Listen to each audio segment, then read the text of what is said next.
Imagine this, in the sweltering heart of Lagos, where the hum of street markets never quiets and dreams of the skies have long been clipped by Western gatekeepers, Nigeria just flipped the script on global aviation.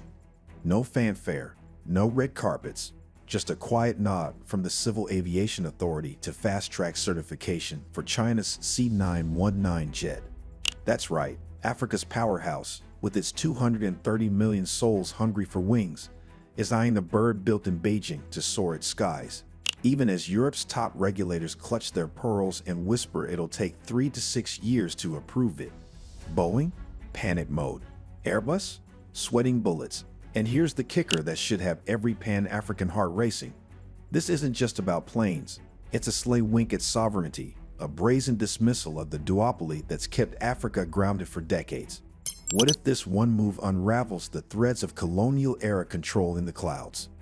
Buckle up, because we're diving into the intrigue, the what-ifs, and the sheer audacity of it all, with stakes that could rewrite Africa's flight path. Picture the scene unfolding like a Nollywood thriller. It's September 2025, and whispers from the UN Aviation Assembly in chilly Montreal filter back to the tropical buzz of Abuja. Captain Chris Najomo, the no-nonsense Director General of Nigeria's Civil Aviation Authority, isn't mincing words on the sidelines. He's musing about months-long certifications for domestic routes, shrugging off the glaring void of Western stamps of approval which Europe's aviation regulator claims will take 3 to 6 years to certify. But why should we wait?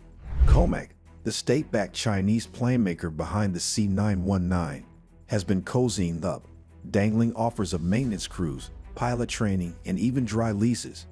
It's not pie-in-the-sky talk. Nigerian carriers like NG Eagle are already perking up. Their CEO, Abdullahi Ahmed, has revealed that he has 3 jets humming now, but dreams bigger. If COMAC sweetens the deal with support, why not? This isn't desperation, it's calculation. Airfares have dipped nearly 44% since 2011, per IATA stats, but for the everyday Niger hustler, that's still a stretch. Enter the C919, affordable, ambitious, and ready to bridge the gap. The C919 is China's answer to the skies. This narrow-body beauty touched down in service back in 2023, zipping across mainland routes with China Eastern and Air China at the helm. It's no toy.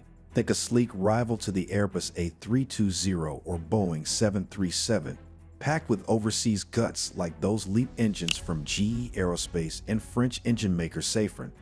COMAC's betting big, churning them out to crack the African and Southeast Asian vaults. Yet, here's the plot twist that reeks of old-world gatekeeping. Europe's EASA, the self-appointed sheriffs of the skies, is dragging its feet. Their executive director, Florian Guillermet, claims that validation, scrutinizing designs, components, test flights, will gobble up 3 to 6 years.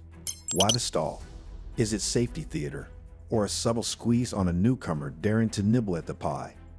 The C919's only flapping wings in China and Hong Kong right now, with its little sibling, the C909, tickling Southeast Asia. But Nigeria, they're not playing the waiting game.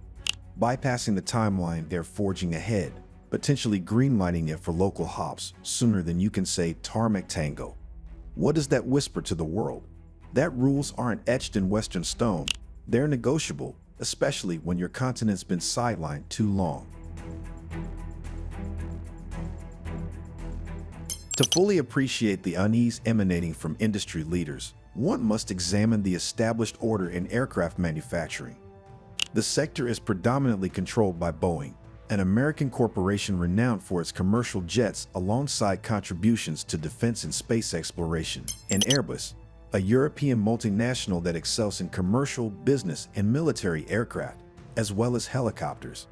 These two entities command the vast majority of the narrow-body market, with approximately 90% share, forming the duopoly that has shaped aviation for generations. Other notable contributors include Brazil's Embraer, Canada's Bombardier, France's Dassault Aviation, and state-backed enterprises such as India's Hindustan Aeronautics Limited and Russia's United Aircraft Corporation. COMAC's emergence with the C919 signals China's intent to disrupt this landscape, leveraging state resources to penetrate markets long dominated by Western firms. The potential for delay in certifications could stem from competitive pressures.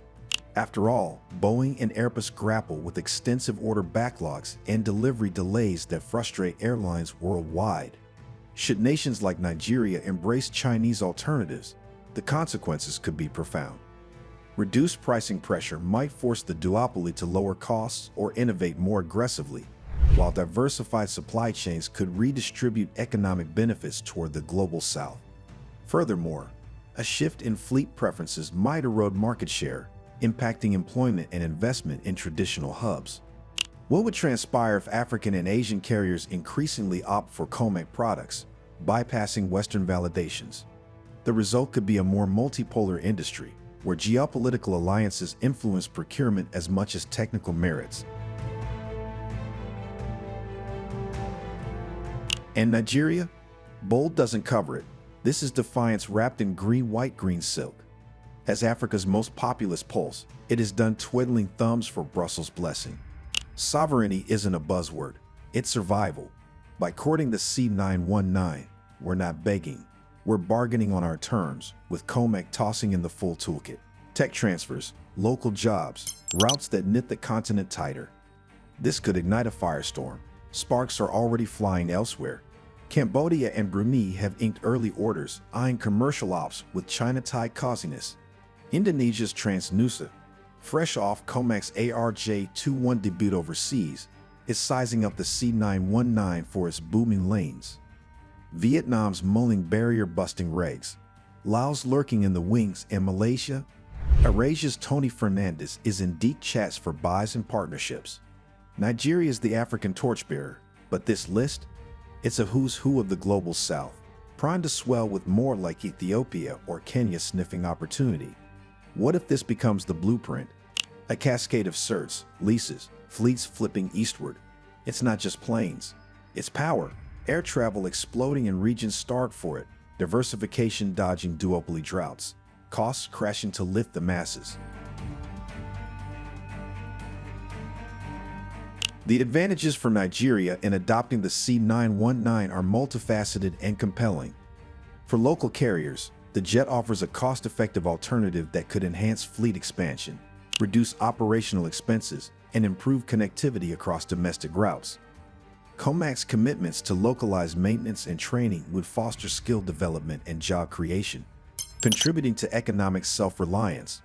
On a broader scale, lower acquisition costs and potentially shorter delivery times, compared to the backlogs at Boeing and Airbus, could accelerate the democratization of air travel, making it more accessible to Nigeria's diverse population. Environmentally, the aircraft's efficient engines align with global sustainability goals, supporting Africa's efforts to mitigate climate impacts. Should other nations follow Nigeria's lead, the collective effect could challenge the duopoly's hegemony, encouraging competition that benefits consumers through innovation and affordability. In Southeast Asia, where air travel is surging, such adoptions might pressure established manufacturers to adapt, possibly leading to collaborative ventures or market realignments. But the real thrill? Proving we don't need a Western nod to fly high. What happens when the skies democratize? Who wins, who grounds? In the end, as the sun dips over the Atlantic, Nigeria's gambit gleams like a beacon for the motherland. This isn't rebellion for sport, it's reclamation, a sovereign strut declaring Africa's ready to captain its own clouds. No more hitch to duopoly delays or certification chains. We're charting courses with partners who see our potential, not our pitfalls. Boeing's panic. It's the sound of empires echoing hollow. Airbus' stall. A fading roar against the rising hum of C919 turbines. Nigeria's defiance could be the gust that scatters the old order, birthing an aviation renaissance where African carriers don't just compete, they command. Imagine it. Fleets painted in Kente and Kainij, linking Cape to Cairo without a Western waypoint. Will others join the flock? With interest mounting from Cambodia, Brunei, Indonesia, Malaysia, Vietnam, and beyond, Nigeria's leadership could catalyze a wave of change, empowering the global south to claim greater agency in the skies. What future awaits an industry where decisions are driven by diverse voices rather than a select few?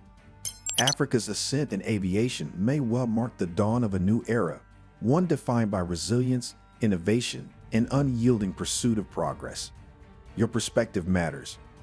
What do you make of Nigeria's move to adopt China's C919 aircrafts for commercial use?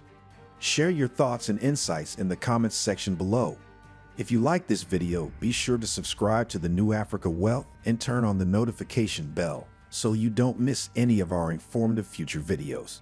Stay informed, stay engaged, and thank you for watching.